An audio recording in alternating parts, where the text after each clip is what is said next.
Sometimes I say things on these videos that get me in trouble, mainly because there is a certain set of audience who, I guess, hold a particular ideological view and therefore don't want to have that view challenged. So I get called a communist and a bunch of these things. If it was really easy to, I would kind of enjoy, we used to have offshore capitalists that we would do, I would change it to offshore communist just for fun. But anyway, quite surprising. Anyway, or not surprising, I guess.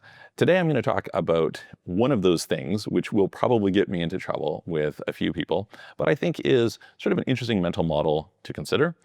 And this is related to a country that people are not thinking about today as a place to go live, but you maybe will want to think of as a place to go live in the future.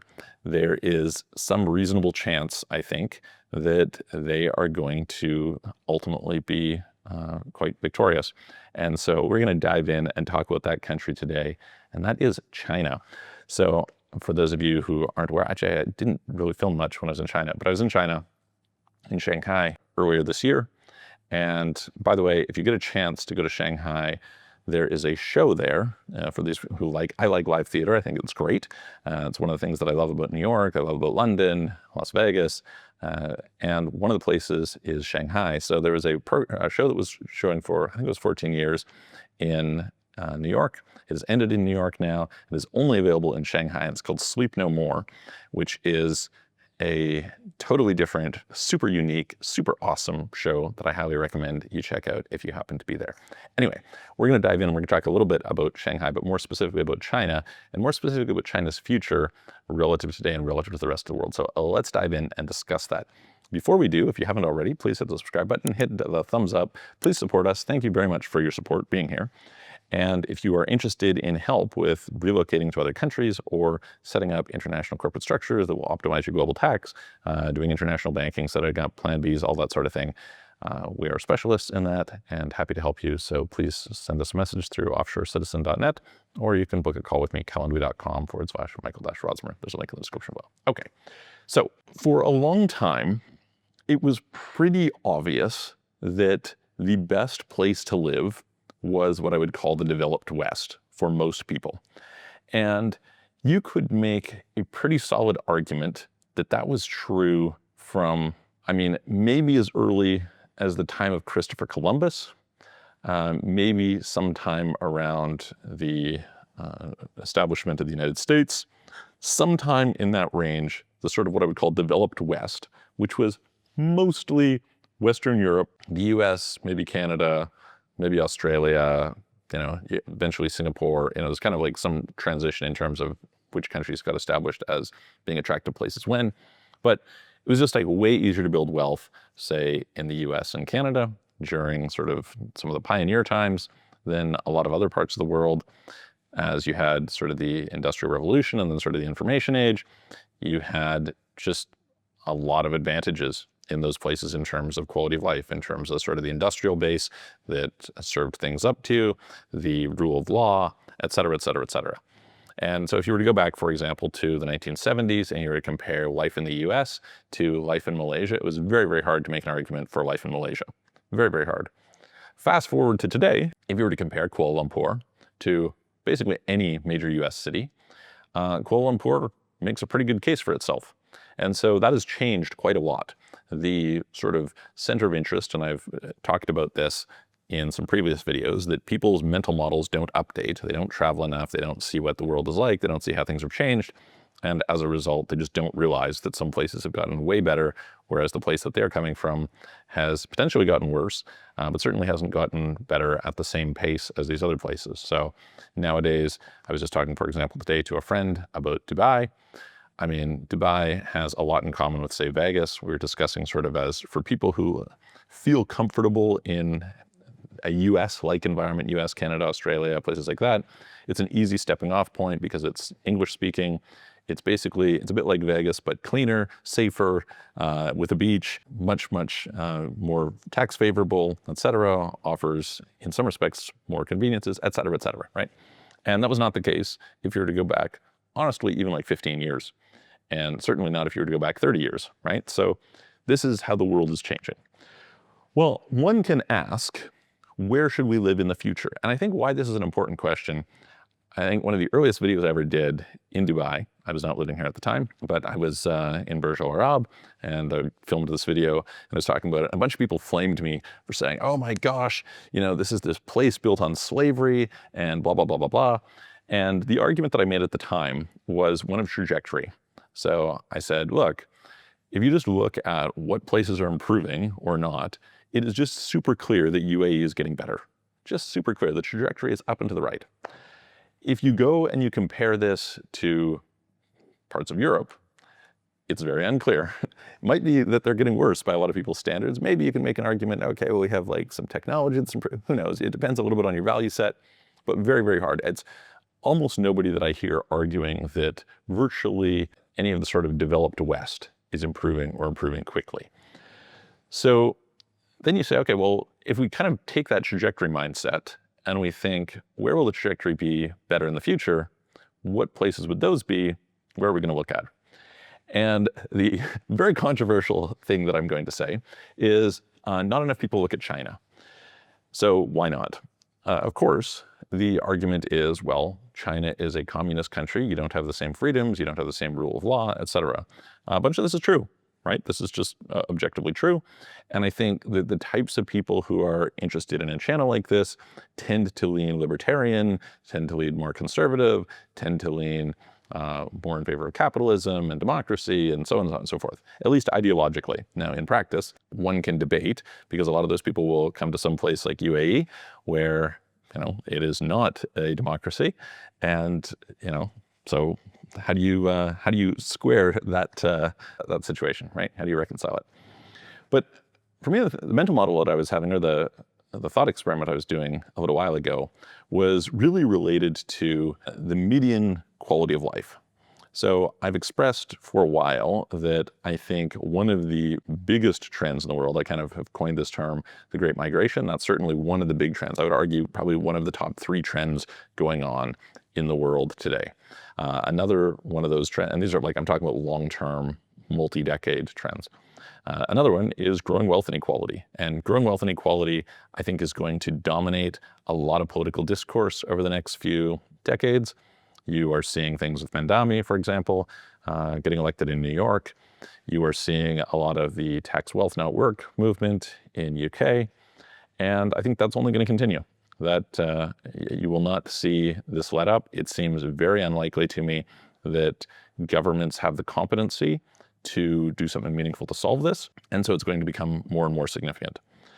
The other big trend is really the rise of AI, right, as some sort of a disruptive thing. And I tend to believe that, to a large extent, the AI optimism is overstated.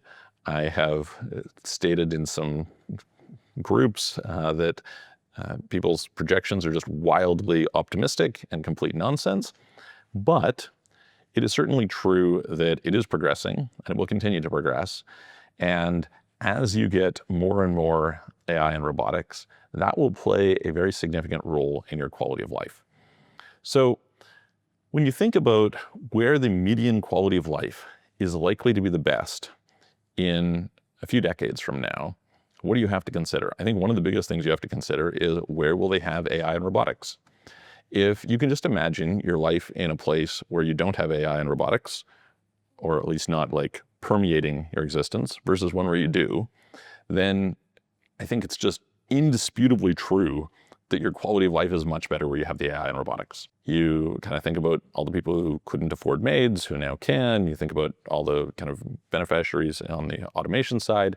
And let's be very clear, of course, you may have job displacement. So if you're somebody who's, unemployed, then that's a little bit of a different situation, although I'll circle around to that in a second.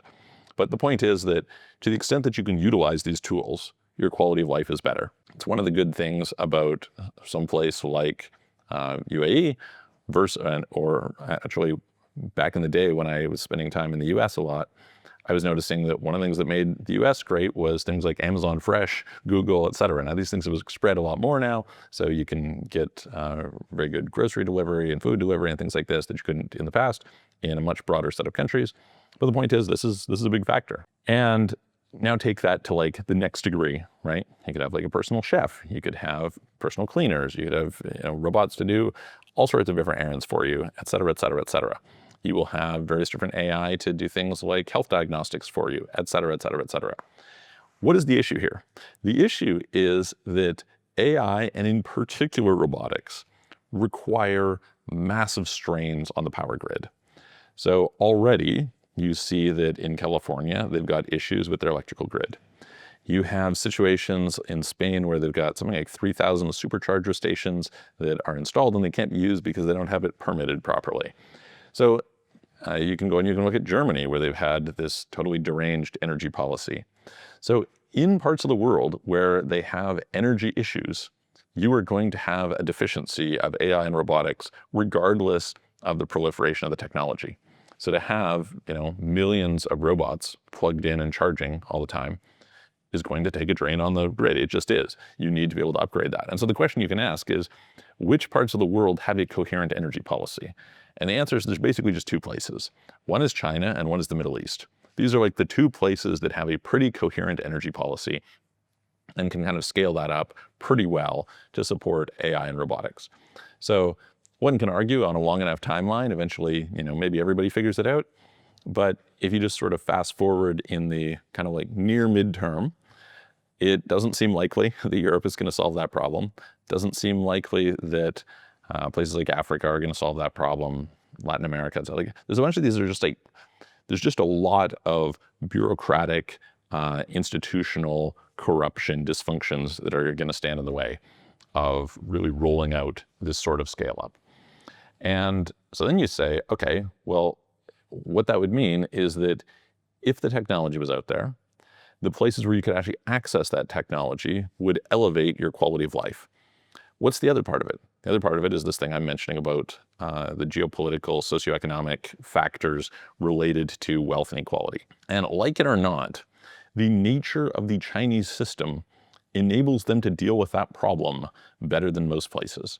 And so what is a simple example of this? I remember way back in the day, this was like maybe around 2000. Don't quote me on the year, but like somewhere in that range. My uncle, who was an investment banker, had traveled to China and was telling me about it. And he had said, oh yeah, they'll have 2 assembly lines, one with hundreds of people on it, sitting there doing whatever they're doing, and then one with a machine that is doing the work of hundreds of people.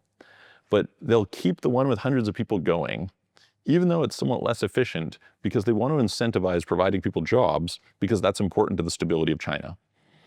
And that's the type of thing you can potentially see happening in a more AI robotics dominated future.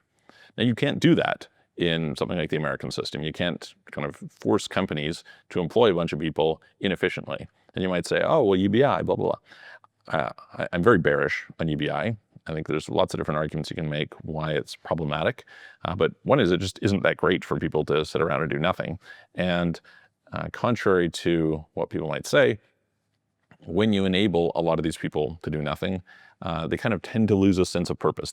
People are not that proactive about going and building up these alternatives. And there's been some tests run around this subject and what happens to happiness over time, et cetera. So anyway, the bottom line is there's like something to be said for finding ways of keeping people active. Even if it is not the most efficient thing to do, you can kind of supplement it in other regards. And so China's in a situation where they can do that. What is the consequence of this? The consequence of this is it strikes me as extremely likely that within the next few decades, the quality of life in China will meaningfully exceed that. The median quality of life, let's talk about for like a typical person, will meaningfully exceed the quality of life of people in most of the, what I would call developed West. So this is the US, this is Western Europe, this is Canada, this is Australia, this is New Zealand, this is Japan, this is, run down the list. So places that we would previously have thought of as being like pretty good, they will be rivaled by this simply because they can't support this wave of automation and benefit from it and broadly distribute those benefits. Now, this is of course far from certain, right? This is like very speculative, right? This is like kind of crazy. But it does make me think about like, under what circumstances would it make sense to move to some place like China? There's actually some like pretty good tax savings a person can get as a foreigner moving to China. China is obviously not the most welcoming to foreigners of all the places in the world these days, but it is possible. And frankly, tons and tons of people going to China are like, this is pretty great. There's a lot that's good here. Now, if you haven't been there, there's a lot of language friction. Certainly, if you don't speak Mandarin, it's a meaningful disadvantage. There's friction in terms of like the electronic services. You just have to sign up for all the Chinese ones because otherwise it's a mess. And obviously there are other things politically. This being said, I can tell you that for the most part, people in the West have an overly negative view of sort of freedoms in China relative to what actually exists. So first of all, if you're in China, it's arguably more capitalistic than the US in a lot of regards. So that's something that might surprise a bunch of people. Second of all, you actually have quite a lot of freedom of speech, et cetera, provided it's not political speech. So if you're kind of like, for example, this art scene, right? Like I would have been surprised to know the degree to which there's like a pretty vibrant art scene in China, et cetera, et cetera. So for a large body of people, the spectrum of the things that they want to do are not impacted by the things that they would consider to be negative. And at the same time, you've got places like UK, which are shifting the opposite way. And you're like, oh, well, maybe I don't really, so the delta between UK and China is shrinking. Let's put it that way. And this is arguably true in a bunch of different parts of the world. In particular, I would say Europe, Canada, stuff like that. This being said, one can say that, we're not at this robotics AI enabled future yet, but I think it's an interesting thing to consider. I think more people should go and visit China. They should check it out for themselves and see what it is like. I can tell you that it doesn't live up to the Chinese propaganda and it doesn't live up to the Western propaganda. It's somewhere in between. It is pretty great in a bunch of regards. It's got its own set of problems for sure, its own set of frictions. But if I think about the future, I think it is hard to believe that for the average person, you don't have a pretty reasonable chance. Obviously nothing's guaranteed, so you have to kind of think in terms of probabilities, but fairly decent chance that the median quality of life actually ends up being better there than in the former developed West. In fact, some people might say that it already is. So give me your comments, put them in the comments below. This is, kind of a fun speculative conversation, and I will look forward to seeing you on the next video.